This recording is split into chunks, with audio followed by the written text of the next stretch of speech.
Hello, everybody, and welcome to Electric City Sentai Denzicaster, your weekly look into the wonderful world of Tokusatsu. I'm your host, Mike, and I am joined by Andrew, who is no longer the newest person in the room for our show. finally!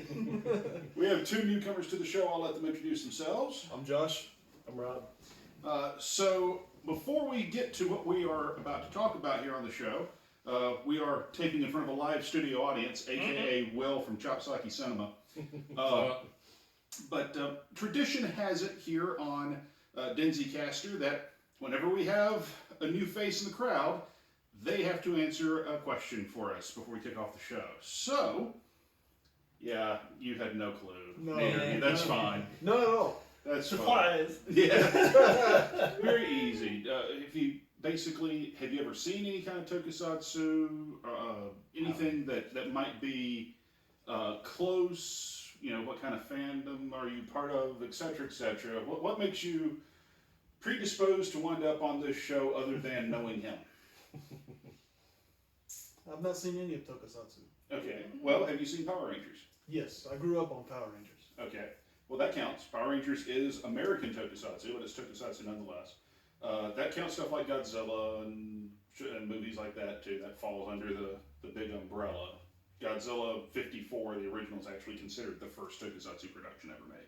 Okay. So, what Power Rangers did you watch? Did you like? The original, Mighty Morphin. Okay. Okay. Very cool. How long did you stick around? Did you at least make it past the cars? I did make it past Turbo. Okay. I remember being a kid watching Power Rangers, and when they introduced Power Rangers Turbo, I remember sitting there going, "No! Don't you know what happened to Voltron when they went to cars?" What did I know 20 years later? Rob. Again, I am as a kid, Power Ranger fan. Mm-hmm. As I got older, I am also a cosplayer, so I wanted to cosplay Power Rangers. But also, too, started getting into cosplay. I learned about, you always, when you were growing up, you always heard about, it was adapted from the Japanese show and things like that. So as I got older, I actually started watching some of the Super Sentais from Japan. I've watched Zeo Ranger and a couple of the different ones, Gokai. So I'm kind of bouncing around on the different Japanese series. So again, I know I've talked with you a little bit about that. So Right. here I am. So. Yeah. Rob got his invite to be here at a funeral.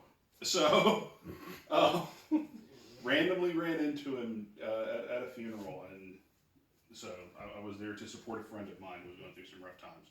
So, and then somehow we were in line talking about Power Rangers for about 15 minutes, much to my wife's chagrin. So, He's like, everywhere he goes, man. yes, pretty much. All the way down to, we were at Guitar Center in Greenville, and I found somebody. So, there you go.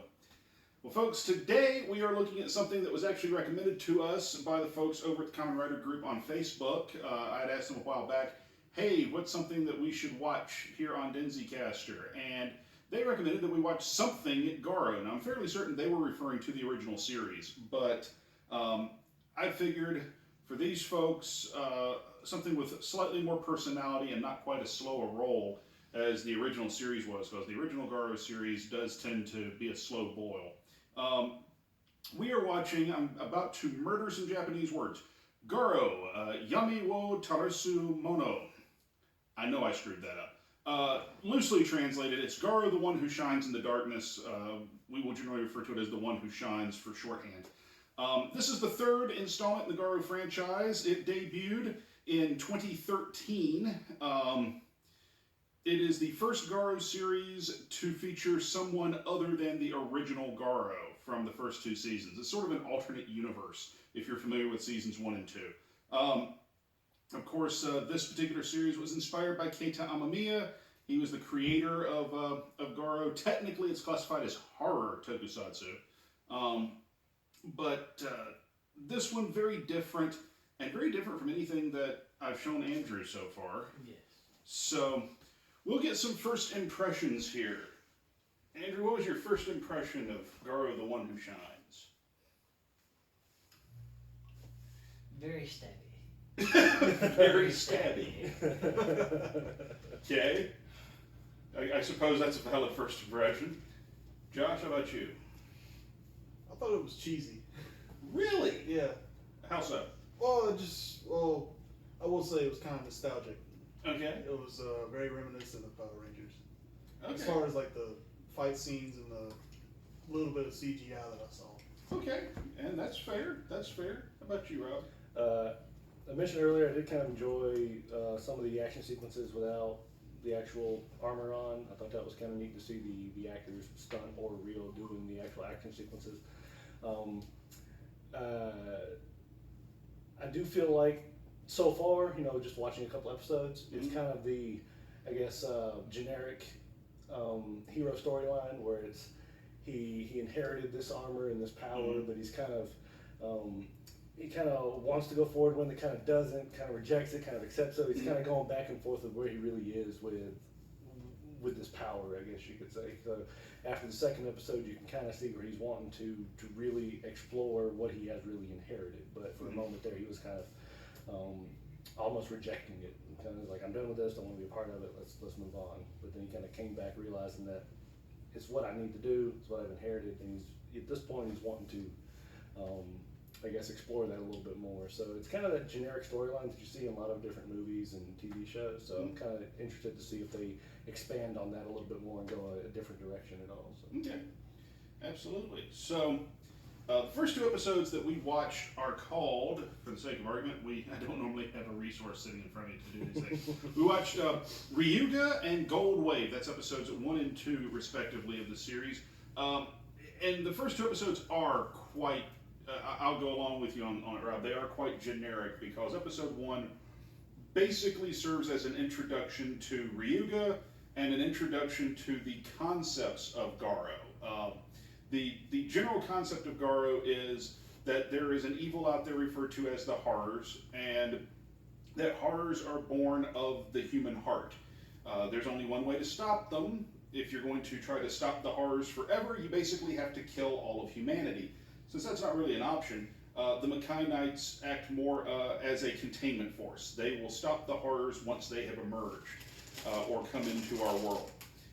So we get the idea that Ryuga is a traveling Makai Knight. Typically they are assigned a jurisdiction in the previous season, so that's a change for those who've seen the older shows and never seen this one. So we get that he's the Wandering Knight. Personality-wise, Ryuga is not the atypical, fearless leader. If you think of what you're expecting out of a tokusatsu hero, you think of the Red Ranger, you think of the lead Kamen Rider. This is not it. Definitely not. So, Bit of a dick. okay. Well, what makes you say he's a bit of? By the way, so y'all will know a certain amount of cursing is fine. Oh, yeah. Okay. So what makes you think that he's a bit of a dick? Okay. Alright, so completely arrogant of everything. Yeah, he's got a swagger to him. You got to give him that. So, besides that, I mean, the whole, first 10 minutes of the fight scene with the bride, Mm-hmm. that was great. It was funny. Mm-hmm. But if he's just going to sit there and toy with them, Mm-hmm. it's just like, well, finish him off. Yeah, I do think that's one of those where not having seen the first two seasons probably messes with perception a little bit. If this is the first one you see, yes, he's a complete jerk. It's a very tonal shift from the original Garo, because the original Garo, the comparison I gave these gentlemen is if the original Garo is stoic Bruce Wayne, this is Dick Grayson. He's going to play around a bit. I think that kind of goes back a little bit to where he kind of realizes there's more involved to what's going on than he originally thought. That's why he was kind of cocky in the first couple of fights. Mm-hmm. He's like, this is easy, I can take care of this. Then, like I said, during the second episode is when he realized there's a little bit more going on, and he just doesn't want anything to do with it anymore. It's not as, I guess, easy as he thought it was going to be, you know what I mean? So. Do you get the vibe he doesn't want anything to do with being Garo, or he just doesn't want anything to do with being with Barai? I think he was, at this point, he was so used to doing his own thing, he doesn't like knowing that there's a chain of command, if you will. So, Sure. Yeah. Sure. The costuming, the look of the show. This is no show aimed at kids. Definitely. The sex scene at the beginning of episode 2 should serve to explain that. Yeah, go for What's silver. that? Yes. Just so everybody knows out there, sort of our cast of characters. Wataru Kuriyama plays Ryugadoga. That's our main character.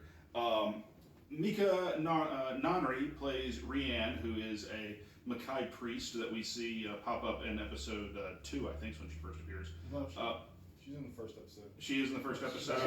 Like all Yeah. 5 seconds. Okay.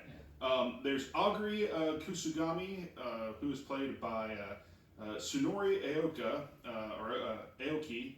That is basically our asshole Makai Knight that we meet at the end of episode 1. Let's see here. Junya Ikeda was Gokai Silver in Gokaiger, who goes from being the ultimate Sentai fanboy to the ultimate womanizing hero, if there can be such an animal. And that's the character Takeru here in the show. And then Kohei Otomo plays Barai, so that kind of rounds out our principal cast as we see it thus far. The overall look and feel of the show, I know you said, Josh, it put you in the mind of Power Rangers, but to me, Power Rangers never quite looked like this. No. So, They were more child friendly, I'd say a little bit cheaply made. right, sure. What did we think of the hero designs, which thus far really the only one we've seen has been Garo himself? Well, even their, I guess their casual garb, I kind of like, honestly. Even though, like, they don't blend in. Yeah, we're secret identity. Yeah, I know, right? Don't blend in at all. Everybody's walking around in jeans and their normal stuff, and they're just like, long leather coats and belts and straps. Very Final Fantasy 15-esque. Yeah, their hideout doesn't even blend in. Cause did you notice that it was the only building that had like greenery? Yeah, Yeah, vines yeah, and yeah. kudzu growing all over the building. Yeah. The only one. Yeah, I mean, if we're going to compare this to Power Rangers compared to our color-coded wardrobes of our civilian heroes, that's positively sedate compared to this. Yeah. So, what's something that stood out, something that we really liked out of these couple episodes? Josh, why don't you start us off? Something that I know 2 things you liked at the beginning of episode 2, but that aside. Yeah. So, I guess my main thing was I like the combat. mm-hmm. Combat seemed pretty well choreographed. Yes. One of the things that I said early on, and I can't wait to get to this point in the series, because this may be one that we watch off and on until we get through with it, because it's frankly not a long series. None of the Garo series are especially long. This has, in my opinion, the greatest tokusatsu action scene that's ever been put to film. Is part of this series. It is, I think, about 15 minutes of a 25-minute episode, and you can tell they did not give 2 shits about whether or not those stuntmen lived or died. Yeah. So, it's a tremendous fight scene in the movie, or in the episode rather. No, I love the action choreography in this myself. Even the CG combat looks well choreographed, and as if it's the same person in the CG. I don't know if they motion captured any of it or not, but yeah. But you're up. Kind of the same thing. I mentioned this earlier, to where not just the combat, but the fact that some of the combat is done outside of the suits and the armor and the different types of transformations that some of the horrors have and things like that. So it's neat to see the transition from. Yeah, you see a lot of these types of shows to where they'll go from as soon as they meet up, let's get the armor on, let's get the suits on, and then go to combat. So it's nice to see the combat done in transition a little bit. So. Absolutely. But you, Andrew. Well, yeah. Besides combat, I did like the scenery, like how they were every fight scene. It was across rooftops and all that kind of stuff. Mm-hmm. And then even you didn't get to see much of it, but like the wedding party and all that kind of stuff. That was pretty cool. And then their little hideout thing was pretty well put together. It was a lot more than just here's a base. Yeah. Probably my favorite thing I've seen thus far out of these 2 episodes, and I have seen the show all the way through, but I haven't watched it in a really long time. Out of these 2, one of the things I really like is it feels like they're dropping hints. One of the things, if anyone's ever seen any of the photos or anything of Garo, I know you said you saw a Garo costume at Dragon Con. I've seen at the time I didn't know what it was. Right. But now I have seen quite a few different Garo cosplays over time. Some better than others, but I have seen some really good ones. Yeah. Okay, well, one thing you may have noticed is those armors are pretty much predominantly gold. Yeah. I did see one that was the first stage we saw here, Okay. but I have seen the full gold suit. Okay. Yeah. Well, the gold suit is actually the very first one that's ever seen. In this, it was really a shift when the show first came out that the suit is predominantly black with gold accents. And we have the scene where he's fighting the Mado horror, which is a specific type of horror created for this series, where as he tries to cut it, there are shockwaves that turn his armor back to full gold and seem to hurt him. And so I like where it looks like they're planting seeds of something of he's going to have to discover. There's going to be a hero's journey where it's discovering exactly what Garo's powers are, as opposed to having them all from the word go, so to speak. If there's something you looked at in here and you just went, no, just no, what was that? As everyone looks at the ginger. We're going right to left, so I Honestly, it wasn't much. There wasn't anything in here that just kind of rubbed you the wrong way? No, not really. Okay. What about you, Josh? Is there anything that you just saw? From the little bit that I've seen of it, no. No? Not so far? not from. The only thing that was kind of like you kind of let it aside when you first see it is the CGI is. I mean, it's your normal. I guess the level of CGI you expect for these CGI shows. on Right. Yeah, when you first see them, you're like, all right, but that's about it. But even then, when you look into the CGI, like you said, the choreography within that is still done really well. The only thing that made me sit there and go, really, and I had the same reaction watching it here that I did when I saw it the very first time, is the Mackay dog. Oh yeah, yeah. There is a dog, Iago. I only saw like 3 seconds. So. Okay, well that's fair. Barai, our lead priest, played by Kohei Otoma, he has a dog that he apparently hides in his cloak, and I just remember looking at that going, oh my goodness gracious, this just looks awkward. I kind of associate that back with the CGI comment that was a thing. Oh sure, Yeah. no, and I agree with you because it is, again, it's a total CGI creation. That's one thing that was a little controversial to some fans when this show started was early on there are no practical costumes in this show. It's entirely CG anytime you see a hero in a suit, and that's may or may not have something to do with the fact that the Garo suit, as detailed as it is, had to have been a huge budget sink for the initial few seasons. So, and they would have to create a totally new one. They couldn't reuse the original because the original's all gold. And from just looking at the suit, I can understand why there is a lot of CGI in those fight scenes. 'Cause you can't move in those suits. I mean, there's no way because the way those things are seamed, you can't even like bend your arms even. So I mean, your still shots are just here you are, and that's it. Here's the money shot with the hero pose. Yeah, even the cosplays that I've seen, they had them take liberties just to be able to walk. So I mean, I can understand that, but yeah. But yeah, the CG dog was the only thing that ever was like, oh, good lord. So watching these two, and I suspect we'll watch another couple here in a second. What are we looking forward to as we move on in Garo, the One Who Shines? I do want to see more of whatever that light was that was hitting. Mm-hmm. That did seem pretty interesting. Right. What was it? His mom? Yeah, he sees his mom in a vision as every time the light hits him. I heard some people chuckling as it happened because he keeps having basically visions, hallucinations, flashbacks, something, and eventually one of them is his mom. Yeah. So. Remember when I chuckled at as he got hit, and then you see him running across the field with a sword as a little kid.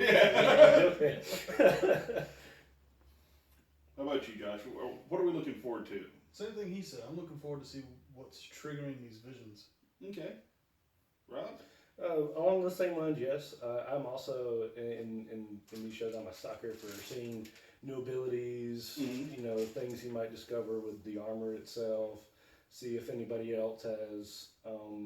For example, like in Super Sentai shows, I'm a sucker for Sixth Rangers. So anytime you have like the mysterious person come in with like a new suit, or it's like the guy with the bow or the girl with the bow. Even we don't, at this point we don't know who that is. So seeing those extra characters come in with interesting abilities is always my favorite. So. Well, anytime they call someone a Makai Knight, you can be damn sure that they've got some sort of bladed weapon on them somewhere, and that they're going to transform into some type of canine armor. So I can virtually guarantee you we got 2 more coming. Sweet. So I'm looking forward to just watching the show all over again and seeing some fresh eyes take a look at this for the very first time, because this is my favorite season of Garo, bar none. There is a sequel season to it too that came out a few years later that I haven't actually watched. But if all concerned like this one and we decide to watch the sequel, which will be Garo Goldstorm, I'll actually hold off so that we all watch it fresh. So I think that pretty much will wrap this one up, folks. So we thank you for joining us. The usual cheap plugs at the end of our episodes. Check us out on cafepress.com/ECS network, because we can use the money. It helps us with lighting. It helps us with computers. This thing still needs to get paid for that's sitting in front of me. Cameras and whatnot. None of it lines anybody's pockets. We all have full-time jobs. So this is to help the network. Also, we are on Facebook, facebook.com/Denzicaster. We're on Periscope, Twitter, Instagram. All that pops up when I'm done talking. So check us out in all those places. And of course, share, like, subscribe. When we hit 100 subscribers here on YouTube, we can stop telling people to search for ECS Network on YouTube. And we can just say, go to youtube.com/something. It won't be ECS Network, though, because I found out that name is taken for a domain part from YouTube, which bothers me ever so slightly. But we'll figure something out. So, folks, until next time, I'm Mike. I'm Andrew. I'm Josh. I'm Rob. And we'll see you next time on Denzicaster.